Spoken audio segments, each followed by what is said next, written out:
আসসালামু আলাইকুম। আজকে পড়ে শোনাব আরও টুনটুনি ও ছোটাচ্চু বইয়ের ৪ নম্বর পর্ব। শহরের ভিড় ট্রাফিক জ্যাম পার হয়ে যখন মাইক্রোবাসটা একটু ফাঁকা রাস্তায় উঠে গেল, তখন সবাই ড্রাইভারের দ্বিতীয় এবং আসল গুণটার খবর পেল। তারা আবিষ্কার করল ড্রাইভার গুলির মতো মাইক্রোবাসটাকে রাস্তা দিয়ে প্রায় উড়িয়ে নিতে শুরু করেছে। এরকম বিপজ্জনকভাবে যে গাড়ি চালানো যায়, তারা নিজের চোখে দেখেও বিশ্বাস করতে পারে না। বিপরীত দিক থেকে একটা ভয়ঙ্কর ট্রাক ছুটে আসছিল।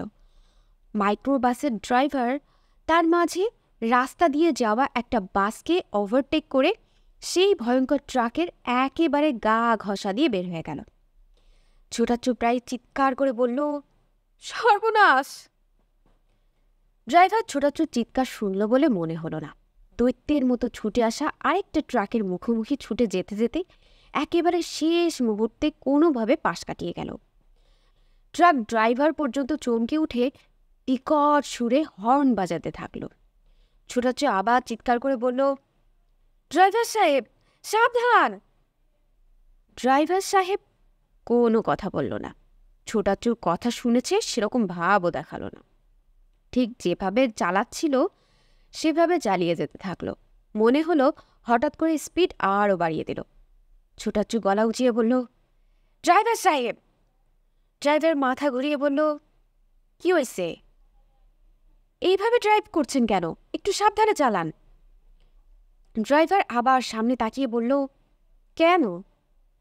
যে কোনো সময় অ্যাক্সিডেন্ট হবে। অ্যাক্সিডেন্ট কি হয়েছে? হয় নাই, কিন্তু তার মানে এই না যে হতে পারে না। আপনি আস্তে চালান, সাবধানে চালান। ড্রাইভার মুখে একটা হাসি ফুটিয়ে বলল, কোনো ভয় নাই, অ্যাক্সিডেন্ট হবে না, নিশ্চিত থাকেন। আপনি যেভাবে চালাচ্ছেন যে কোনো সময় অ্যাক্সিডেন্ট হতে পারে। ড্রাইভার মাথা নাড়ল, বলল, আমি যেভাবেই চালাই কিছু আসে যায় না, কোনো দিন অ্যাক্সিডেন্ট হবে না। ছোট অবাক হয়ে বলল, কেন? এই গাড়ির উপরে দোয়া আছে। দোয়া? যে? সেটা কিরকম? ড্রাইভার মুখ গম্ভীর করে বলল, চাক্কা পীরের নাম শুনছেন? চাক্কা পীর? যে চাক্কা পীর। চাক্কার উপরে চলে যত জিনিস, তার সব কিছুর জন্য এই পীরের তাবিজ আছে। একেবারে জিন্দা তাবিজ। কোনো গাড়িতে যদি এই তাবিজ থাকে, সেই গাড়ির কোনোদিন অ্যাক্সিডেন্ট হয় না। আপনার গাড়িতে এই তাবিজ আছে? যে? কোথায়? ড্রাইভার হাত দিয়ে দেখালো। রিয়ার ভিউ মিরর থেকে বড় সড়ো একটা তাবিজ ঝুলছে। মনে করেন আমি এখন এই গাড়ি দিয়া যদি সামনের ট্রাকের সাথে অ্যাক্সিডেন্ট করার চেষ্টা করি, এই গাড়ির কিচ্ছু হবে না। ওই ট্রাক রাস্তা থেকে নিচে পড়ে যাবে। ছোটাচ্চু নিজের গলায় এত বড় একটা তাবিজ নিয়ে রওনা দিয়েছে। এখন তাবিজের ক্ষমতা নিয়ে সন্দেহ করে কেমন করে? তাই খালি দুর্বল গলায় বলল, ট্রাকের সামনে লাগানোর চেষ্টা করবেন না প্লিজ। কি বলেন স্যার? ওই ট্রাকের ড্রাইভার হেল্পারের জীবনের দাম আছে না? একটা বাসকে অসম্ভব বিপজ্জনকভাবে ওভারটেক করে সামনের দিক থেকে আসা আরেকটা বাসের গা ঘেঁষে পাশ কাটিয়ে মাইক্রোবাসটা রাস্তার মাঝখানে একটা গর্তের উপর দিয়ে প্রায় লাফিয়ে পার হয়ে গেল। মাইক্রোবাসের ভেতরে সবাই একবার ডান দিকে আর একবার বাম দিকে গড়িয়ে পড়তে লাগলো। ছোটাচ্চু দুর্বলভাবে বলল, আস্তে ড্রাইভার সাহেব, একটু আস্তে। ভয় পাবেন না স্যার, আমার গাড়িতে চক্কা পীরের তাবিজ। আমেরিকা থেকে গাড়ির কোম্পানির মালিক নিজে আসছিল চক্কা পীর বাবার সাথে দেখা করতে। কেন? এই তাবিজ নিতে। গাড়ির কোম্পানি গাড়ি তৈরি করার সময় গাড়ির ভিতরে পাকাপাকিভাবে তাবিজ লাগিয়ে দিবে। গাড়ি আর অ্যাক্সিডেন্ট হবে না। চক্কা পীর বাবা রাজি হয় নাই। কেন রাজি হয় নাই? চক্কা পীর বাবা খালি নিজের দেশের খেদমত করতে চায়। ও, এই দেশের সরকার থেকে মন্ত্রী চাক্কা পীর বাবার কাছে আসছিল। কেন? চাক্কা পীর বাবা দোয়া নিতে। চাক্কা পীর বাবা মন্ত্রীরে কি বলছে জানেন? কি বলেছেন? ড্রাইভিং লাইসেন্সের সাথে সাথে সবাই একটা তাবিজ দিতে, তাহলে এই দেশে আর অ্যাক্সিডেন্ট হবে না। মন্ত্রী রাজি হয়েছে? যে রাজি হয়েছে, মনে হয় পার্লামেন্টে এটা নিয়ে আলোচনা করে আইন পাশ হবে। ও, এরকম সময় টুম্পা বলল, ছোটাচ্ছু বমি করব। টুম্পা কম কথার মানুষ, তাই তার কথাকে খুব গুরুত্ব দিয়ে নেওয়া হয়, বিশেষ করে যখন সে বমি করতে চায়, এবং সত্যি সত্যি বমি করলে সেটা ছোটাচ্ছুর ঘাড়ে করা হবে। ড্রাইভারের অ্যাক্সিডেন্ট থেকে রক্ষা পাওয়ার তাবিজ আছে, কিন্তু বমি থেকে রক্ষা পাওয়ার কোনো তাবিজ নেই। তাই ছোটাচ্ছু যখন বলল, ড্রাইভার সাহেব গাড়ি থামান, একজন বমি করবে, তখন ড্রাইভার সাথে সাথে তার গাড়ি থামালো। যে বমি করবে তার গাড়ি থেকে তাড়াতাড়ি নামার কথা, কিন্তু টুম্পাকে খুব তাড়াহুড়ো করতে দেখা গেল না। সে খুব ধীরে সুস্থে নামল। নেমেই বমি করার কোনো লক্ষণ দেখালো না। এদিক সেদিক তাকাতে লাগলো। ঝুমুখালা দরজা খুলে নেমে টুম্পার কাছে এসেছে, জিজ্ঞেস করলো, কি হলো, বমি করবে না? করব। করো, এই জায়গাটা ময়লা, আমি এইখানে বমি করব না, বলে সে বমি করার জন্য পরিষ্কার জায়গার খোঁজে সামনের দিকে হাঁটতে লাগলো। বিষয়টা সবার কাছে খানিকটা বিচিত্র মনে হলেও আসলে এটা মোটেও বিচিত্র না, কারণ বমি করার এই নাটকটা এমনি এমনি হয়নি। ড্রাইভার যখন চাক্কা পীরের তাবিজের ওপর ভরসা করে মাইক্রোবাসটাকে রীতিমতো উড়িয়ে নিয়ে যাচ্ছিল, তখন টুনি টুম্পাকে ফিস করে বলল, টুম্পা, তোকে একটা কাজ করতে হবে। কি কাজ? বমি করতে হবে। কিন্তু আমার বমি পায় নাই। টুম্পা কেউ যেন শুনতে না পায় সেভাবে ফিস করে বলল, তোর আসলে বমি করতে হবে না, তুই খালি ভান করবি। আগে বলবি তোর বমি করতে হবে, তারপর গাড়ি থেকে নামবি, ধীরে সুস্থে নামবি, নেমে সময় নিবি। আমি যখন ডাকবো তখন গাড়িতে ঢুকবি, এর আগে ঢুকবি না। অন্য যে কেউ হলে জিজ্ঞেস করতো, কেন? টুম্পা জিজ্ঞেস করলো না। টুনির উপরে তার অনেক বিশ্বাস। কেন এই নাটকটা করতে হবে একটু পরে নিশ্চয়ই বোঝা যাবে। তাই যখন টুনি টুম্পাকে সিগন্যাল দিল, টুম্পা বলল, ছোটাচ্ছু বমি করব। টুম্পা বমি করার জন্য সুন্দর জায়গা খুঁজে হাঁটতে থাকে, আর ঝুমু খালা তাকে বমি করানোর জন্য পিছনে পিছনে হাঁটতে থাকে। ছোটাচ্ছু অবাক হয়ে বলল, কই যায়? টুনি বলল, বমি করার জন্য একটা ভালো জায়গা খুঁজছে। বমি করার জন্য কারো ভালো জায়গা লাগে? টুম্পার লাগে, টুম্পা খুবই খুঁতখুঁতে। তখন প্রথমে ছোটাচ্ছু, তারপরে শান্ত, তারপরে গাড়ির ড্রাইভার মাইক্রোবাস থেকে নেমে গেল। টুনি ঠিক এই সময়টার জন্যই অপেক্ষা করছিল। কেউ যেন না দেখে সেভাবে একটু সামনের দিকে ঝুঁকে হ্যাচকা টান দিয়ে রিয়ার ভিউ মিররে ঝোলানো তার চাক্কা পীরের তাবিজটা খুলে নিল। তারপর মুঠিতে ধরে সেও মাইক্রোবাস থেকে নেমে গেল। টুম্পা তখনও হাঁটছে। টুনি চিৎকার করে বলল, টুম্পা, বমি করলে তাড়াতাড়ি করে ফেল। টুম্পা তখন বসে সামনে মাথা ঝুঁকিয়ে কয়েকবার ওয়াক করলো। বমি করার খুব ভালো অভিনয় বলা যাবে না, কিন্তু কেউ শখ করে কখনো বমি করার অভিনয় করে না, তাই কেউ সন্দেহ করল না। কিছুক্ষণ পর টুম্পা ঝুমুখালার হাত ধরে ফিরে আসলো। টুম্পার চেহারার মাঝে একটা বিধ্বস্ত ভাব ফুটিয়ে তোলার চেষ্টা করে রেখেছে। ছোটাচ্ছু জিজ্ঞেস করল, বমি হয়েছে? ঝুমুখালা উত্তর দিল, বেশি হয় নাই, না হলেই ভালো। টুনি বলল, খোলা বাতাসে হাঁটাহাঁটি করলে বমি বমি ভাব কমে যায়। শান্ত বলল, লুতুপুতু মানুষকে নিয়ে জার্নি করা ঠিক না। ছোটাচ্ছু বলল, থাক থাক, ছোট মানুষ। তারপর টুম্পার দিকে তাকিয়ে বলল, এখন যেতে পারবি?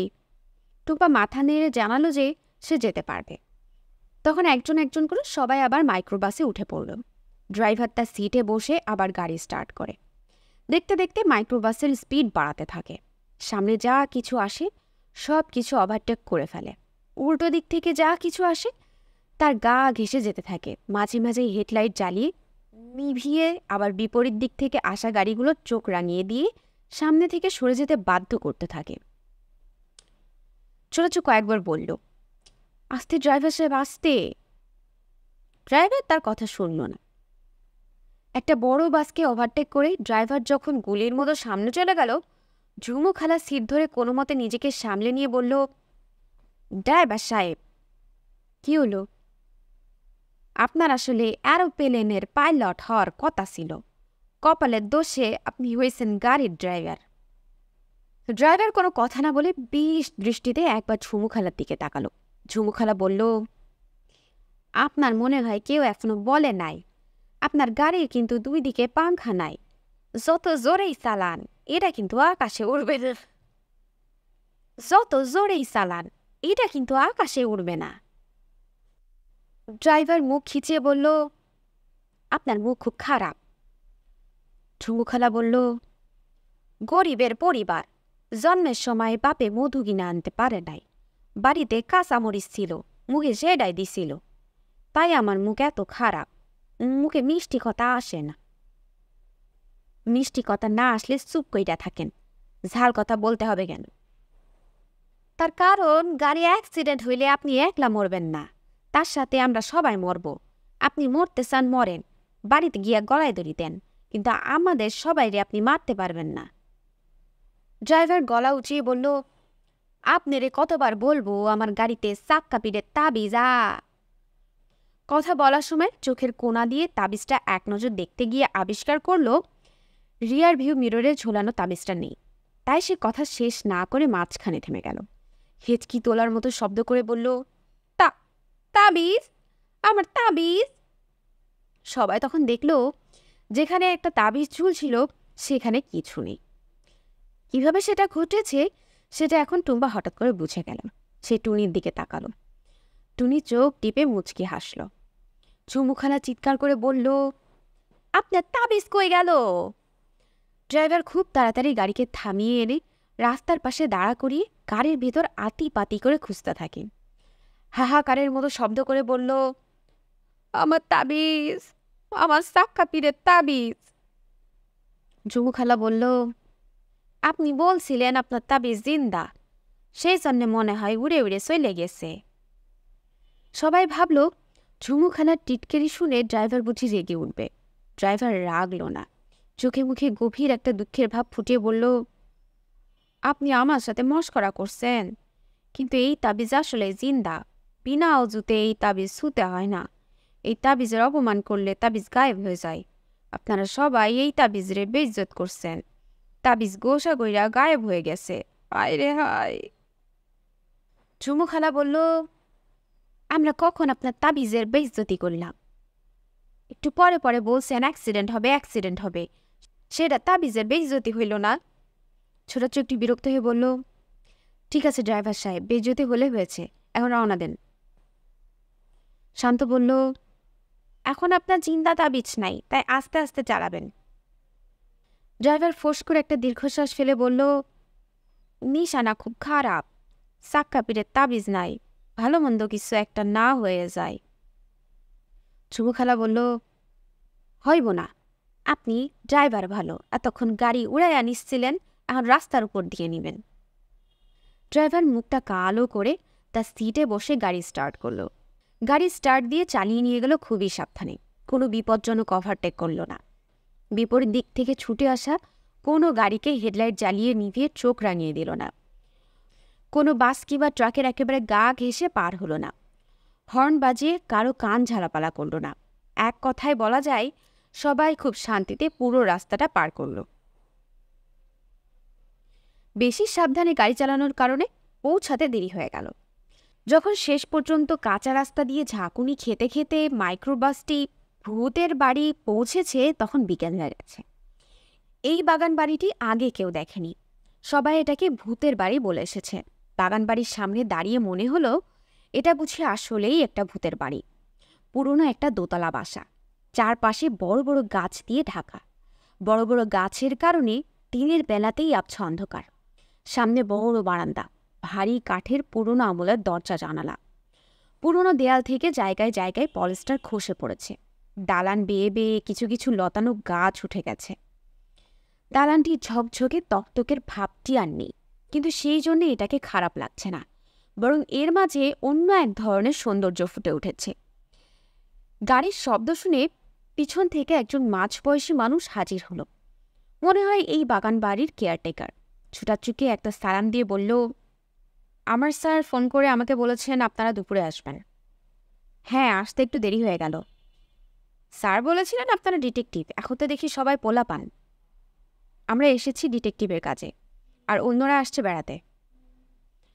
মানুষটা মাথা নেড়ে বলল, ভালো ভালো, খুব ভালো, এই জায়গাটা বেড়ানোর জন্য খুব ভালো। ছোটাচু বলল, কিন্তু শুনেছি এই বাড়িটাতে নাকি ভূতের উপদ্রব আছে। মানুষটা দাঁত বের করে হেসে বলল, এই যুগে কেউ ভূত বিশ্বাস করে? ওগুলো বাজে কথা। এই সুন্দর জায়গাটার একটা বদনাম দেওয়ার জন্য লোকজন এই কথা ছড়াচ্ছে। এর আগে কারা এসেছিল, রাতে নাকি তারা ভূতের ভয় পেয়েছে? মানুষটা মুখ গম্ভীর করে বলল, সেটা আমি জানি না, আমাকে কিছু বলে নাই। কোনো পার্টি মনে হয় বাড়ি কিনতে এসেছিল, কম দামে কিনতে চাই, তাই এই কথা ছড়িয়েছে। ভেবেছে ভূতের কথা বললে সস্তায় দিয়ে দেবে। বাড়িটাতে আসলে ভূতের কোনো উৎপাত নেই শুনে ছোটাচু খুব খুশি হয়ে উঠল। বলল, যদি ভূতের কোনো সমস্যা না থাকে তাহলে আমাকে খামোখা টেনে আনলো কেন? এসেছেন যখন 2-1 দিন থেকে বেরিয়ে যান, ভালো লাগবে। সেটা অবশ্য ঠিকই বলেছেন, এরকম সুন্দর জায়গায় 2-1 দিন থাকলে আসলেই খুব ভালো লাগবে। কিন্তু সেই কপাল তো নাই, সবাই ব্যস্ত। আজকের রাতটা শুধু থাকতে পারবো, কালকেই চলে যেতে হবে। ঠিক আছে, একদিনই না হয় থাকলেন, আপনাদের ব্যাগগুলো দিন, আমি ভিতরে নিয়ে যাই। ছোটাচু বলল, আমাদের এমন কিছু ব্যাগ সুটকেস নাই, নিজেরাই নিতে পারবো। তারপরও কেয়ারটেকার মানুষটা টুম্পা আর টুনির ব্যাগ দুটো 2 হাতে করে ভেতরে নিয়ে গেল। বাইরে যেরকম গা ছমছমে ভাব, ভেতরে সেরকম নেই। মাঝখানে একটা ড্রয়িং রুমের মতো, সেখানে সুন্দর সোফা, এক পাশে একটা লাইব্রেরির মতো। আলমারির ভিতরে অনেক বই, পুরোনো আমলের বাঁধাই। মোটা মোটা বইয়ের গায়ে সোনালি রং দিয়ে বইয়ের নাম লেখা, বেশিরভাগই ইংরেজি। অন্য পাশে ডাইনিং রুম, বড় ডাইনিং টেবিল ঘিরে পুরোনো আমলের কাঠের চেয়ার। ঘরের মাঝখান দিয়ে চওড়া সিঁড়ি উপরে উঠে গেছে। দোতলার 2 পাশে 2টি বেডরুম, প্রত্যেকটা বেডরুমে 2টি করে পরিপাটি বিছানা। বেডরুমের সাথে লাগোয়া বাথরুম, বাথরুমে পরিষ্কার টাওয়েল, নতুন সাবান। 2 বেডরুমের মাঝখানে একটা লিভিং রুম, সেখানে বসার জন্য সোফা, কফি টেবিল। কফি টেবিলের উপরে কিছু পুরনো ম্যাগাজিন। লিভিং রুমের এক পাশে একটা বেসিন।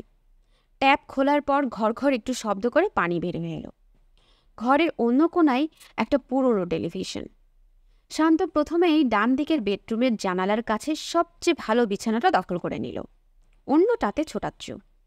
বাম দিকের বেডরুমের একটাতে ঝুমুখালা, অন্যটাতে টুনি আর টুম্পা। সবাই হাত মুখ ধুয়ে নিচে নেমে আসে। ডাইনিং টেবিলে চা নাস্তা দেওয়া হয়েছে। ড্রাইভার তাড়াতাড়ি করে কিছু খেয়ে মাইক্রোবাস নিয়ে ফিরে চলে গেল। পরের দিন সকালবেলা তাদের নিয়ে যেতে হবে। তাবি ঝাড়ানোর পর থেকে তার মুখের দিকে তাকানো যায় না। ডাইনিং টেবিলে বসে খেতে খেতে কেয়ারটেকারের সাথে কথাবার্তা হলো। তার নাম রমজান আলী। এই বাগান বাড়ির পিছনের একটা ছোট দোচালায় সে তার বউ নিয়ে থাকে। তাদের বাচ্চা কাচ্চা নেই। ছোট শালা তাদের সাথে থাকে। ছোট শালা কলেজে পড়ে, বিয়ে পরীক্ষা দিবে। ডাইনিং টেবিলে যে নাস্তা দেওয়া হয়েছে সেগুলো তার বউ তৈরি করেছে। বউ ভালো রান্না করতে পারে। এই বাগান বাড়িতে যখন কেউ আসে তখন তার বউ রান্না করে। স্বামী স্ত্রী এই দুজনে মিলে তারা এই বাগান বাড়িটা দেখে শুনে রাখে।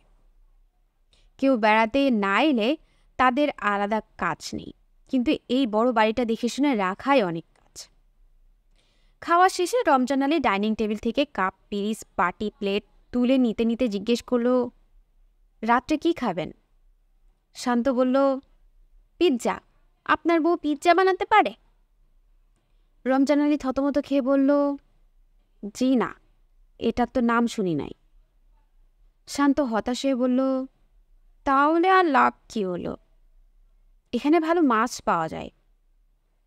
নো মাছ, বাসায় আম্মু জোর করে মাছ খাওয়াই, এখানে মাছ খাবো না। তাহলে মুরগির মাংস? দেশি মুরগি, অরিজিনাল বাংলাদেশি পাসপোর্ট। খাবার মেনু নিয়ে আলোচনা যখন আরো জটিল হয়ে উঠল তখন টুনি উঠে পড়ল। দেখা দেখি টুম্পা। খাওয়া নিয়ে তার মাথা ব্যথা নেই। যত আলোচনাই হোক শেষ পর্যন্ত খেতে হবে ভাত, সবজি, ডাল, সাথে মাছ না হয় মাংস। এর মাঝে এত আলোচনার কি আছে? টুনিকে উঠতে দেখে ছোটাচ্ছু জিজ্ঞেস করলো, কই যাস? যা একটু ঘুরে দেখি। দিনের আলো থাকতে থাকতে সে পুরো এলাকাটা দেখতে চায়, সেটা আর বলল না। অপরিচিত জায়গা, বেশি দূরে যাবি না। টুনি মাথা নাড়ল। সে শুধু শুধু বেশি দূরে কেন যাবে? এটি হচ্ছে বড় মানুষদের অর্থহীন অপ্রয়োজনীয় উপদেশ। বাগান বাড়ি থেকে বের হয়ে টুনি পুরো বাড়িটা একবার ভালো করে দেখে। টুম্পা জিজ্ঞেস করল, কি দেখো টুনি আপু? এই বাড়িটাতে ইলেকট্রিসিটি আছে। যে বাড়িতে ইলেকট্রিসিটি থাকে সেখানে ভূত কিভাবে আসবে? ভূতকে আসতে হয় অন্ধকারে। কোনোদিন শুনেছিস দিনের বেলায় ভূত এসেছে? শুনেছিস যখন অনেক আলো তখন ভূত এসেছে? টুম্পা মাথা নাড়ল। সে আসলে কখনোই ভূত নিয়ে কিছু শোনেনি। আলোতে এসেছে শুনেনি, অন্ধকারে এসেছে সেটাও শোনেনি। টুনি বলল, তার মানে হচ্ছে এই বাসায় ভূত আসতে হলে প্রথমে ইলেকট্রিসিটিটা বন্ধ করতে হবে। তার মানে বুঝছিস? টুম্পা মাথা নেড়ে জানালো সে বোঝেনি। তার মানে আমাদের মেইন সুইচটা খুঁজে বের করতে হবে। ভূতকে প্রথমে মেইন সুইচ অফ করতে হবে। এটা খুঁজে বের করি। টুনি টুম্পাকে নিয়ে বাড়িটার চারপাশে ঘুরে ঘুরে পিছনের দিকে একটা ছোট ঘর খুঁজে বের করল। এর ভিতরে মিটার এবং তার পাশে কয়েকটা সার্কিট ব্রেকার। টুনি কিছুক্ষণ সেগুলোর দিকে তাকিয়ে থেকে টুম্পাকে বলল, তুই বাইরে পাহারা দে। যদি দেখিস কেউ আসছে তাহলে শব্দ করে কাশবি। অন্য যে কেউ হলে জিজ্ঞেস করতো টুনি ভিতরে কি করবে। টুম্পা জিজ্ঞেস করল না। সময় হলেই সে নিজের চোখে দেখবে। টুনি আপুর উপরে তার অনেক বিশ্বাস। টুম্পাকে কাশতে হলো না। টুনি কিছুক্ষণের মাঝেই বের হয়ে এলো। পুরো বাড়িটা চক্কর দিতে দিতে তারা বাড়ির পেছনে হাজির হলো। দুই পাশের দুটি গাছের ডালের সাথে একটা দড়ি বেঁধে সেখানে কাপড় শুকাতে দিয়েছে। একটা শাড়ি, একটা লুঙ্গি, দুইটা টি শার্ট, একটা ব্লাউজ। টুনি বলল, এই কাপড়গুলো দেখে বুঝতে পারবি এই বাড়িতে কয়জন কিরকম মানুষ থাকে। কিভাবে? শাড়ি ব্লাউজ দেখে বোঝা যাচ্ছে এখানে মহিলা আছে। শাড়িটা রঙিন, তার মানে কম বয়সী মহিলা, আমাদের কেয়ারটেকার রমজান আলীর বউ। লুঙ্গিটা নিশ্চয়ই রমজান আলীর। টি শার্টটা দেখে বোঝা যাচ্ছে স্কুল কলেজের ছেলে আছে। এটা হচ্ছে রমজান আলীর শালা। কোনো ছোট ছেলে মেয়ের জামা কাপড় নাই, তার মানে বাচ্চা কাচ্চা নাই। টুম্পা চমৎকৃত হলো, বলল, টনি আপু তুমি জিনিয়াস। এটা জিনিয়াস তা, যদি ভূতকে ধরতে পারি তাহলে বলিস জিনিয়াস।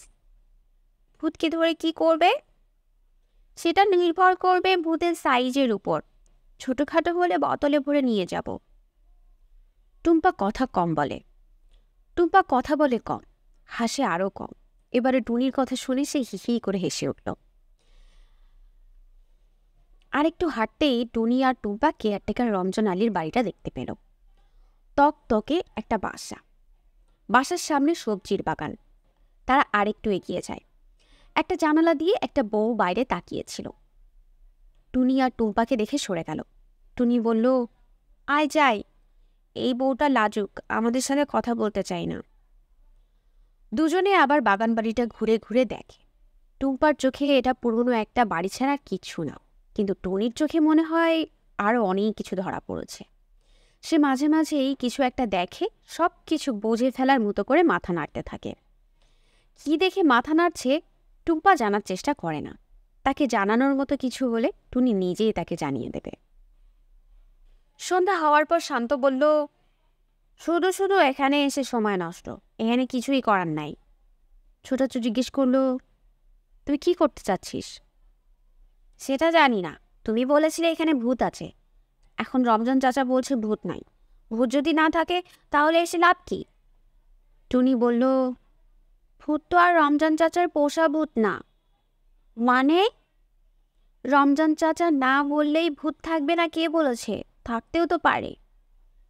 শান্ত ভুরু কুচকে বলল, তোর কি মনে হয় ভূত আছে? টুনি উত্তর দেওয়ার আগেই ঝুমুখালা বলল, আছে। শান্ত চমকে উঠে বলল, আছে? কেমন করে জানো? বাতাসটা টের পাও না? বাতাস? ভূতের বাতাস আছে নাকি? হ্যাঁ। সেটা কিরকম? ঠান্ডা ঠান্ডা। দেখবা হঠাৎ একটু ঠান্ডা বাতাস গায়ে লাগবে, তখন বুঝবা তেনারা আছে আশেপাশে। তুমি টের পাচ্ছ? ঝুমু খালা বলল, বাড়িতে ঢুকেই আমার মনে হয়েছে এইখানে কিছু একটা আছে। শান্ত হঠাৎ করে শান্ত হয়ে গেল, অল্পতেই চমকে উঠতে লাগলো। যেখানে সবাই বসে আছে সেখান থেকে আর নড়ল না।